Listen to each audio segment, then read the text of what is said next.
ایک غریب آدمی کو قرض کی ضرورت پڑ گئی، 1000 دینار چاہیے۔ میں کہہ چکا ہوں کہ درہم چاندی کا ہوتا تھا، دینار سونے کا، اب 1000 دینار لینا ہے۔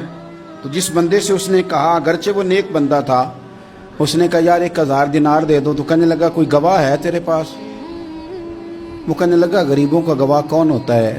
ہاں ایک گواہ ہے۔ کہا کون؟ کہا میرا رب، وہ تیرے اور میرے بیچ گواہ ہے۔ اس نے کہا کوئی کفیل، اگر تو پیسے نہ دے سکے تو وہ بعد میں دے دے، یا تجھے کچھ ہو جائے تو وہ دے دے۔ اس نے کہا کفیل بھی میرا اللہ ہی ہے، میرے پاس اگر ہے تو رب کریم کا نام ہے، اگر اعتماد کر سکتا ہے تو کر لے۔ بندہ نیک تھا، اس نے کہا رب کے نام پہ، رب کی کفالت پہ، اللہ کو گواہ بنا کے میں تیار ہوں تجھے 1000 دینے کو۔ اس نے 1000 دینار دے دیا، وقت واپسی کا طے ہو گیا۔ وہ چلا گیا پیسے لے کے۔ اس نے پوری محنت کی کہ میں نے وقت پہ پیسے لوٹانے، پوری محنت بھی کر لی، اللہ نے مدد بھی کر دی، پیسے بھی اس تاریخ کو اسے مل گئے۔ بعض لوگوں کا تو لوٹانے کا دل ہی نہیں نہ ہوتا۔ فرمایا حدیث پاک میں کہ تو لوٹانے کا ارادہ کر، رب تیری مدد بھی فرمائے گا۔ لیکن یہاں بہت سارے لوگ کہتے ہیں خیر ہے، ارادہ ہی نہیں، تو پھر جس طرح کا بندے کا گمان ہو رب بھی اسی طرح کا معاملہ فرماتا ہے۔ اس نے پیسے جمع بھی کر لیے اور واپس دینے کو تیار بھی ہو گیا، لیکن رستہ بحری جہاز کا تھا، کشتی کا تھا، دریا کے رستے واپس آنا تھا۔ اب وہ جب آ گیا دریا کے کنارے تو بڑی کوشش کی، پر وہاں اسے کوئی کشتی نہیں ملی۔ وقت پہ پیسے لوٹانے ہیں، سفر کرنا ہے، اب سواری میسر نہیں ہے۔ سوچ سوچ کے پریشان تھا کہ میں نے تو اللہ کے نام پہ لیے۔ اچانک دل میں ایک تجویز آئی، اس نے ایک لکڑی لی، لکڑی کو اندر سے کھولا، 1000 دینار اس میں بھرا، بخاری پڑھ رہا ہوں، اور ساتھ ایک خط بھی لکھا کہ یار میں پیسے پہنچانا چاہتا تھا پر مجھے کوئی چیز نہیں ملی دریا کے اس پار آنے، اللہ کے نام پر تیری طرف روانہ کر رہا ہوں۔ اور یہ کہہ کہ وہ لکڑی دریا میں رکھ دی۔ وہ لکڑی ڈوب گئی ہے، واپس آ گیا۔ وہ جس نے پیسے لینے تھے وہ عین مقررہ وقت پر دریا کنارے آیا۔ صبح سے سرے شام تک اس نے انتظار کیا۔ دل ڈھلنے لگا تو دل میں خیال آ گیا کہ یار نہیں، اس نے دینے ہی نہیں، جھوٹا وعدہ کر گیا، پہنچا ہی نہیں وقت پہ۔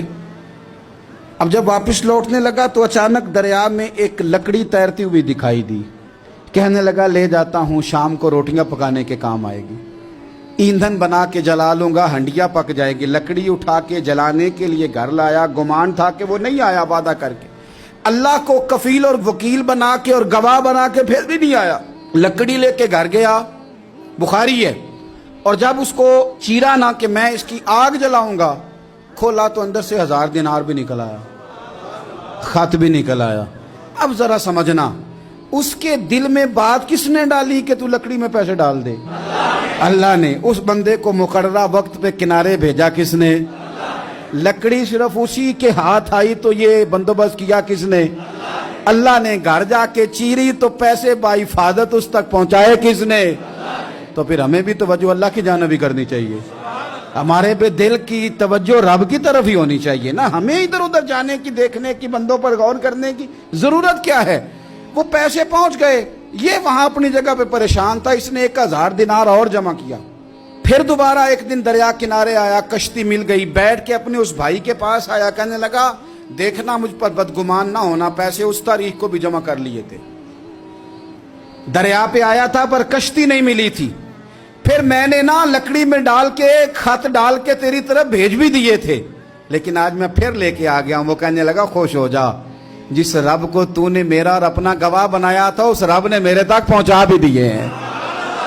جب لوگ اللہ کو گواہ بناتے ہیں، رب کی جانب اپنی توجہ کرتے ہیں، اپنی چاہتوں، خواہشات اور اپنی ساری چٹھیاں اپنے رب کریم کی رحمت کی طرف روانہ کرتے ہیں، پھر اللہ اپنے بندوں کو مایوس نہیں کرتا، اللہ اپنے بندوں کو نواز دیتا ہے۔